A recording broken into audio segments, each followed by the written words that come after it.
nama saya Salma Santawiduri, berasal dari Purwakarta. Sekarang saya berkuliah di Universitas Pendidikan Indonesia Bandung, jurusan Teknologi Pendidikan semester 5. Halo, nama saya Muhammad Fikri Azhar, berasal dari Bekasi, namun kuliahnya di Banten, yaitu tepatnya di Universitas Sultan Ageng Tirtayasa, jurusan Agribisnis semester 5.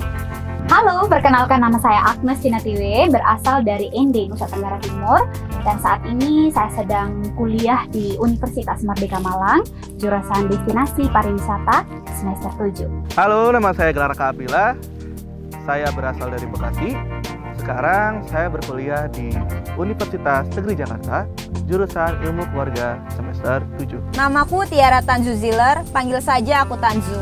Aku sedang menempuh pendidikan di Universitas Pendidikan Indonesia, jurusan Manajemen Pemasaran Pariwisata. Hai, perkenalkan saya Sandika Wahyuni Nasution dari Universitas Malikus Saleh, jurusan Teknik Elektro, dan sekarang saya di semester 7. Halo, saya Rizky Zarhan, biasa dipanggil Eki. Asal saya dari Bekasi, kuliah di Institut Teknologi Nasional Bandung, jurusan Teknik Mesin. Halo semuanya, saya Rila Marwan, semester 7 dari Prodi Ilmu Komunikasi, Fakultas Ilmu Sosial dan Ilmu Politik UHAMKA, Jakarta. Hai, aku Ray, mahasiswa semester 7 dari Program Studi Teknologi Pangan Universitas Jenderal Sudirman Purwokerto. Hai, nama saya Syafa Putri Andini dari Jakarta, sedang kuliah di Universitas Negeri Jakarta semester 7 di Program Studi Pendidikan Kesejahteraan Keluarga yang fokus konsentrasinya ilmu keluarga.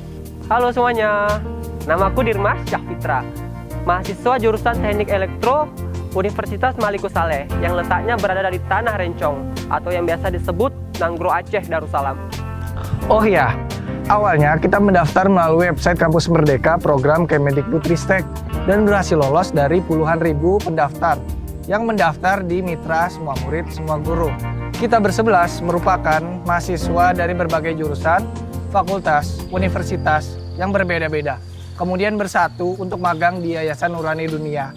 Bapak Imam adalah sosok yang konsen di bidang pendidikan untuk semua. Salah satu program yang kini tengah beliau bangun adalah Kampung Ilmu yang berada di Tegalwaru, Purwakarta, Jawa Barat. Dari 11 pemagang yang terpilih ini, akhirnya kami dipecah menjadi 3 tim, yaitu tim yang pertama mengenai ubi dalam karung dan kapiler, tim kedua mengenai peternakan kambing, dan tim ketiga mengenai aquaponik.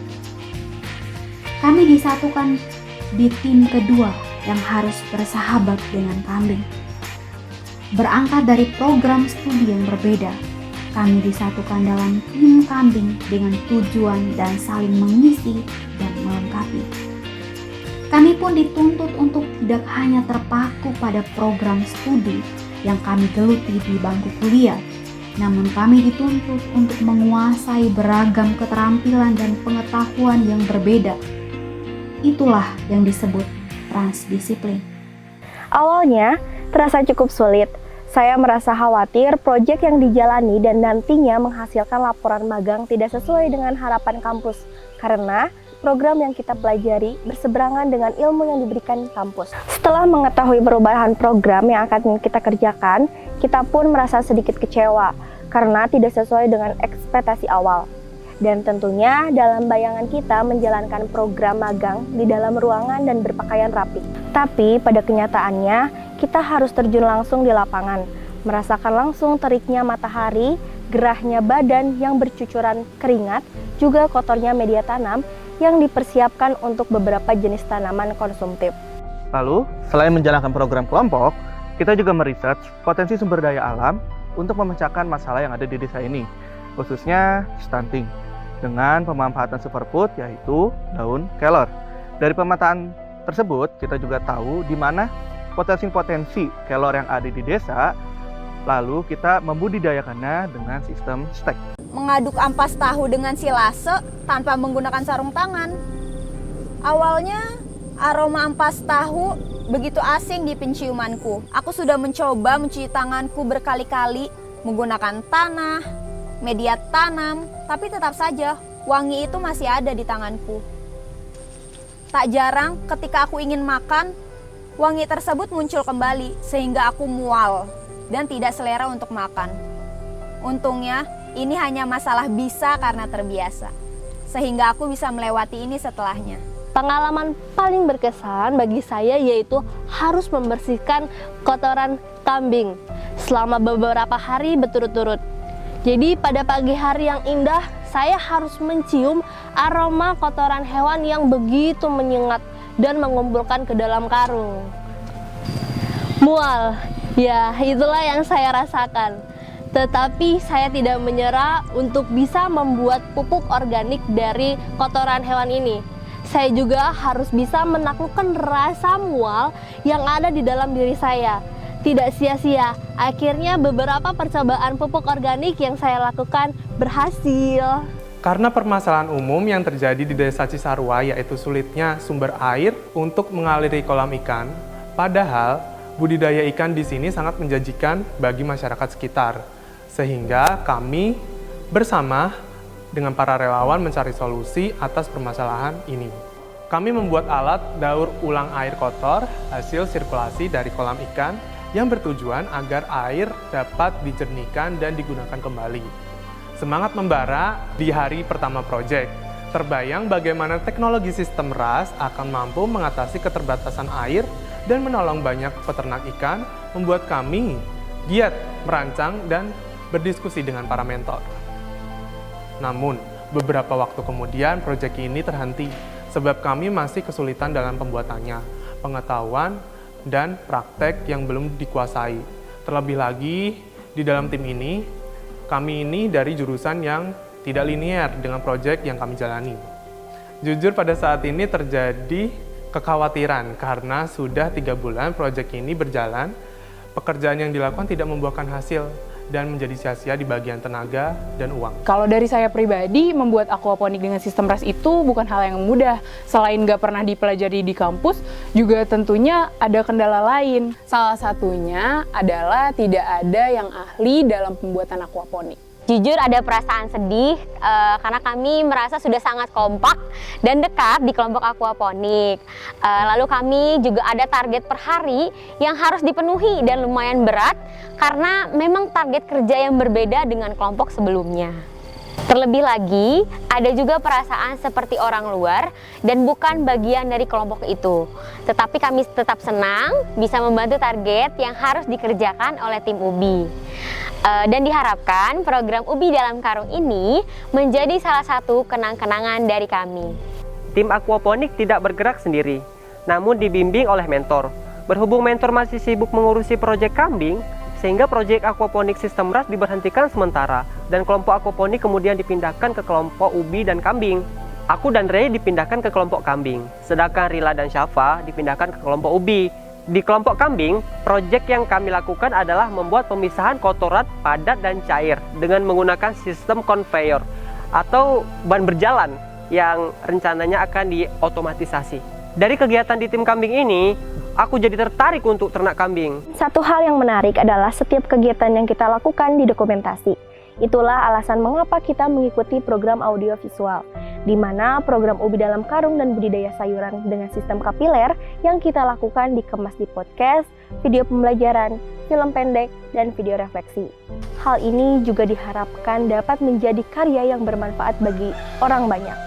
Selain memproduksi program audiovisual, kita juga dipercayakan untuk mengajarkan materi audiovisual ini kepada siswa SMP dan SMK Tegalwaru yang ada di Desa Cisarua.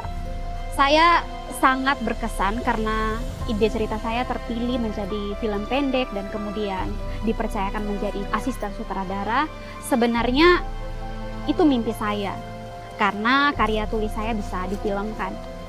Selain itu, ketika mendapat kesempatan ini saya sangat bersyukur dan menjadi semangat tersendiri bagi saya untuk lebih berkarya ke depan.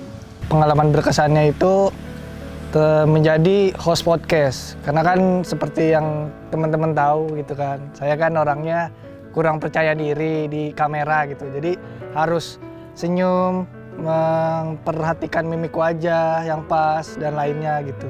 Podcast, proyek pertama dalam audiovisual yang tidak akan aku lupakan karena penuh drama di dalamnya. Mulai dari terjadi miskomunikasi antara kami dengan mentor, sehingga harus merubah narasumbernya secara tiba-tiba. yang awalnya sering ketemu kambing dan tidak dandan sama sekali, pada proyek ini aku harus berdandan sangat menor agar terlihat bagus di depan kamera. Narasumber yang kompeten dan kesigapan dari tim produksi membuat kegiatan kali ini berjalan dengan sangat lancar, sehingga memudahkan kami dalam proses editing video. Pengalaman yang berkesan bagi saya itu saat menjadi host pada proyek video pembelajaran. Dak dikduk, rasanya seperti harus take beberapa kali karena sulitnya membaca teks di LCD. Tetapi pada saat bersamaan juga harus melihat ke kamera. Pada proses editing pun cukup sulit karena harus melakukan anggap saja ratusan revisi yang membuatku sesak dan kadang sesal. Hal yang paling berkesan bagi saya adalah pembuatan film pendek. Karena pada saat pembuatan film pendek, saya mendapatkan bagian menjadi aktor. Menjadi aktor merupakan posisi paling nyaman menurut saya, karena saya tidak perlu menyiapkan hal-hal yang cukup menyulitkan, seperti menyiapkan properti, menyiapkan kamera, dan lain sebagainya. Pekerjaan aktor hanyalah menghafal dialog, memainkan emosi, dan bahasa tubuh atau istilahnya gestur. Selain itu, tampil di depan kamera merupakan suatu kesenangan tersendiri bagi diri saya. Kami juga diberikan keterampilan untuk membuat ragam karya audiovisual. Tujuannya sih awalnya untuk mahasiswa supaya bisa beradaptasi sama dunia digital. Karena kan era sekarang itu udah serba digital ya. Jadi dari audiovisual ini nantinya mahasiswa bisa jadi produsen juga, nggak hanya jadi konsumen aja.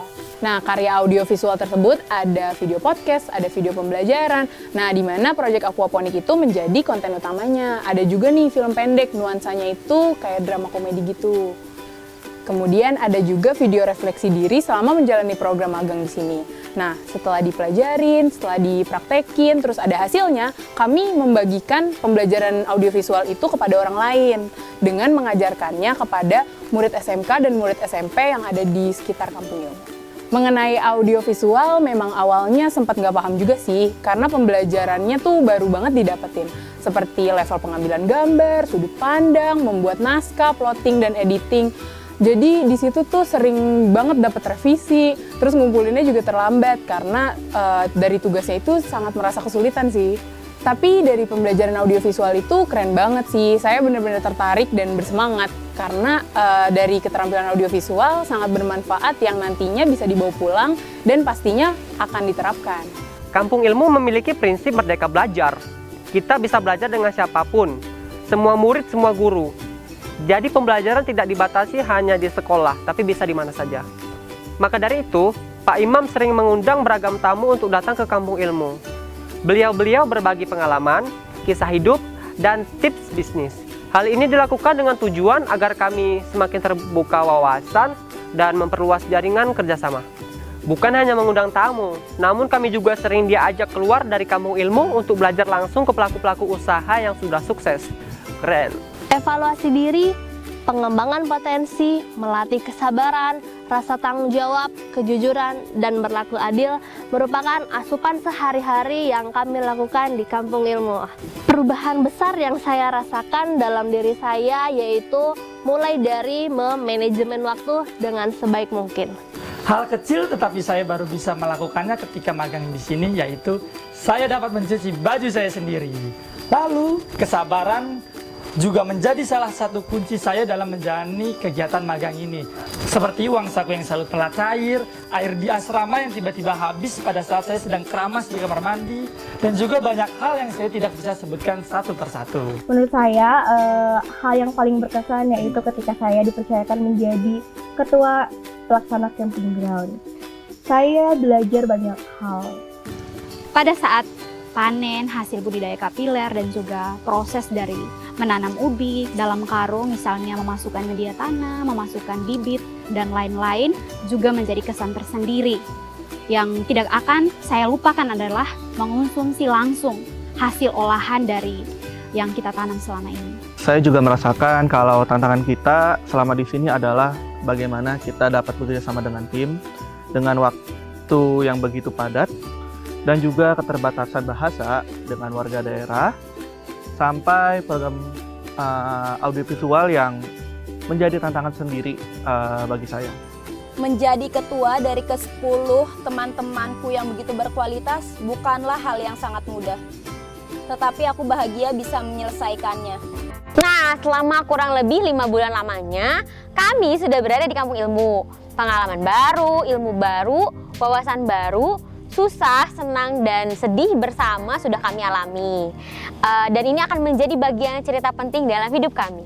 Kita harapkan di sini bisa bertemu banyak orang, para champion-champion, para aktivis pendidikan, ya, untuk bisa menyumbangkan diri bagaimana proses belajar dan pemberdayaan itu dilakukan. Sehingga harapannya di sini akan menjadi tempat di mana ilmu itu bertemu, pengalaman dari beragam orang, dari beragam latar belakang itu kumpul, sehingga akan menghasilkan orang-orang yang hadir di sini, orang-orang yang memiliki banyak pengalaman, sudut pandang, banyak mengalami aha effects, ya, sesuatu yang menyenangkan bahwa mencari ilmu adalah melakukan suatu proses dynamic interplay, sebuah interaksi antara satu dengan yang lain, menghasilkan sebuah pengalaman, pengetahuan, gagasan, visi yang baru. Itulah hakikat dari pendidikan yang sebenarnya. Dan Kampung Ilmu berupaya untuk menjadi wadah bertemunya para pegiat pendidikan, para aktivis untuk berbagi pengalaman, dan setelah itu masing-masing menyebar ke seluruh Indonesia dan membagikan pengalaman-pengalaman itu. Terima kasih atas segala pihak yang telah berpartisipasi dan membantu selama berjalannya magang ini. Dadah!